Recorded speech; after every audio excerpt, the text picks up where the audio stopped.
நமஸ்காரம். ரொம்ப நாள் கழித்து நம்ம சேனலில் ஒரு ரெசிபி போஸ்ட் பண்ண போகிறேன். அதாவது பார்த்தீங்கன்னா இது நான் முன்னாடியே ஷூட் பண்ணி வச்சுட்டேன். பட் கிச்சன்லலாம் கொஞ்சம் வேலை நடந்துட்டுருக்கிறதுனால என்னால் இப்போ புதுசாக எதுவும் ஷூட் பண்ண முடியல.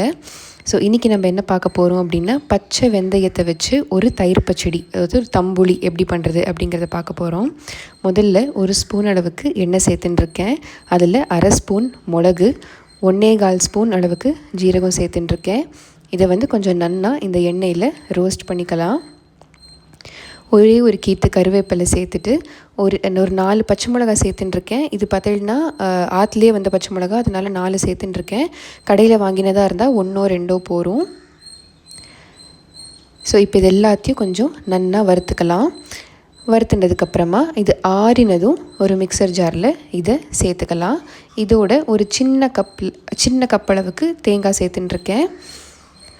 அதோட ஒரு சின்ன கட்டி வெல்லமும் சேர்க்க போகிறேன். இது ஆப்ஷனல் தான். அப்புறமா பார்த்தீங்கன்னா வெந்தயம் ஒரு 2 ஸ்பூன் எடுத்துட்டுருக்கேன். அதை நன்னா ஒரு 5லேருந்து 6 மணி நேரம் ஊற வச்சு எடுத்துட்டுருக்கேன். இப்போ எவ்வளோ ஊறணுன்னு இப்போ நீங்கள் கையால் நசுக்கினேன்னா அது நல்லா சாஃப்டாக நசுங்கும். ஸோ ரொம்ப ஸ்மூத்தாக அப்படியே கையில் இப்படி நசுக்கிற மாதிரி ஸ்மாஷ் ஆகிடும். ஸோ அந்த அளவுக்கு இது நன்னா ஊறியிருக்கணும். இப்போ நம்ம இந்த ஊற வச்ச வெந்தயத்தை இந்த மிக்சர் ஜாரில் சேர்த்துக்கலாம். தேவையான அளவு உப்பு சேர்த்துட்டுருக்கேன். சேர்த்துட்டு இதை அரைச்சி எடுத்துன்னு வரலாம். ஸோ இதோடையே இப்போ நான் தயிரையும் சேர்த்து அரைச்சி விட்றேன். நீங்கள் அப்படியே இந்த மிக்சரை தயிர் பச்சடியில் சேர்த்து நல்லா மிக்ஸ் பண்ணாலும் ஓகே. இல்லை நான் தயிர் கொஞ்சம் திக்காக இருக்குது, அதனால் மிக்சியில் போட்டு ஒரே ஒரு சுற்றி எடுத்துன்னு வந்துட்டேன். ஸோ பாருங்க, சூப்பரான நம்மளுடைய பச்சை வெந்தயம் தயிர் பச்சடி ரெடி ஆகிடுது. இது உடம்புக்கு ரொம்ப ரொம்ப நல்லது, ரொம்ப சக்தி கொடுக்கும் அண்ட் ரொம்பவே குளிர்ச்சி. இப்போ எப்படியும் வெயில் காலம் ஆரம்பிக்க போகிறது, அப்போல்லாம் இந்த மாதிரியான ஒரு டிஷ்ஷை சாப்பிட்டோன்னா வயிற்றுக்கும் நல்லது, உடம்புக்கும் ரொம்ப நல்லது. இப்போ கடைசியாக அதுக்கு தாளிச்சுடலாம். ஒரு அரை டீஸ்பூன் அளவுக்கு நெய் சேர்த்துட்டுருக்கேன். நெய்யில் கொஞ்சோண்டு ஒரு அரை டீஸ்பூன் அளவுக்கு கடுகும் சேர்த்துட்டுருக்கேன். கடுகு நல்லா பொரிஞ்சதும் ஒரு 2 ஜீரகத்தை சேர்த்து ஒரே ஒரு காஞ்ச மிளகாயை கிள்ளி சேர்த்துக்கோங்க.